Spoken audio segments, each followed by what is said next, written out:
Това училище е вашия живот? Ами, ако към мен е въпроса, мисля, че е така, защото аз съм учил 10 години от 65-та до 75-та година. Малко къде е трагично, къде е смешно дойдох тук, защото аз учих в Пазарик масово училище и за съжаление учителката ми изпрати да ме освидетелства. Тогава 60-те години нямаше културните термини, нали. Деца с специални образователни потребности, както сега, но тогава се говореше за бавно развиващи се деца и тя ме изпрати да ме освидетелстват. И както аз се шегувам, казвам, на много изпити са ме късали, но най-се радвам, че на този изпит ме скъсаха. И ми казаха там в комисията, не си ти за тук, ами който те е пратил, той е за тук. И понеже бяха обтегнати отношенията и майка ми ме доведе тук в това училище. И така 10 години, след това студентство, работа в Съюза на слепите и вече септември месец сега правя 20 години в това училище, 8 години бях възпитател и 12 години вече помощник директор. Представете вашата дама? Това е Ралица. Ралица е ученичка в 9-ти клас. От кога е при вас? От 4 години, от 6 клас. Чувствам се много добре тук. Ралица е виждала. Виждала съм.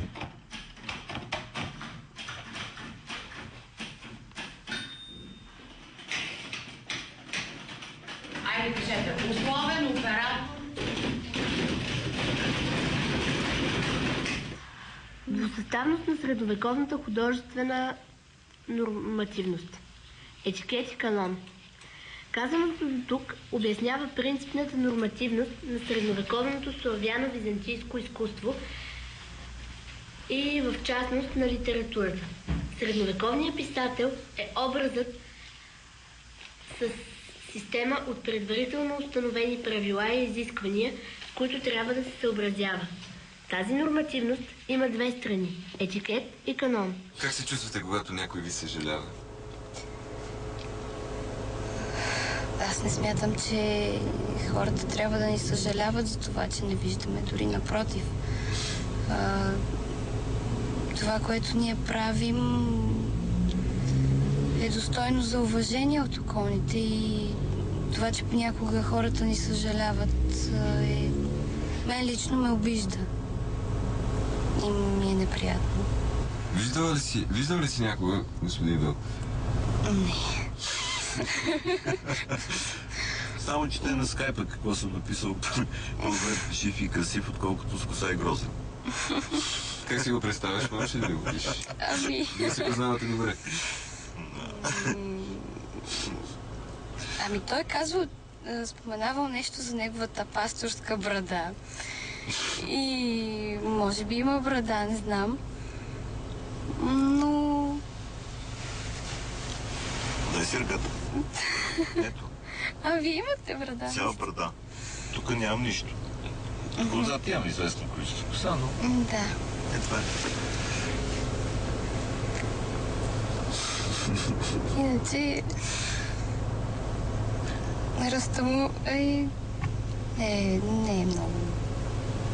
Не е много висок като цяло. Среден на ръст. Представям си го така по-слаб. Не. Ралица, какво е красотата? Трудно е да се определи с думи като дефиниция. Красиво може да бъде всичко около нас, ако ние го направим такова и ако ние го чувстваме така. Красотата се крие във всяко едно нещо, стига ние да го погледнем с такива очи.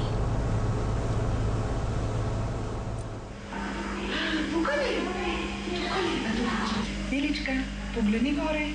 Къде са балончетата? Виж къде са балончетата? Да, тук са балончетата. Хайде, ела да видим нещо друго.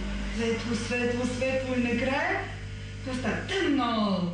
Светло, светло, светло, светло, светло. И има нататъка. Оп, тъмно. Светло, светло, светло, светло, светликите. Хоп, ай сега ще се скрият. Тъмно. Още по-светло, тъмно. Вярваш ли, че някой ще прогледнеш? Не. Това е чисто практически невъзможно, но преди имах надежда, но сега вече не, пък и смятам, че това, че не виждам, няма да сломи духа ми, да продължавам напред и да успея. Аз си завиждам за духа, да, тя наистина има силен дух. Изобщо не съм си представила живота си така, без зрение. Но сега виждам, че не е кой знае колко по-различно и че не трябва да се това да ни отчаива, когато се случи.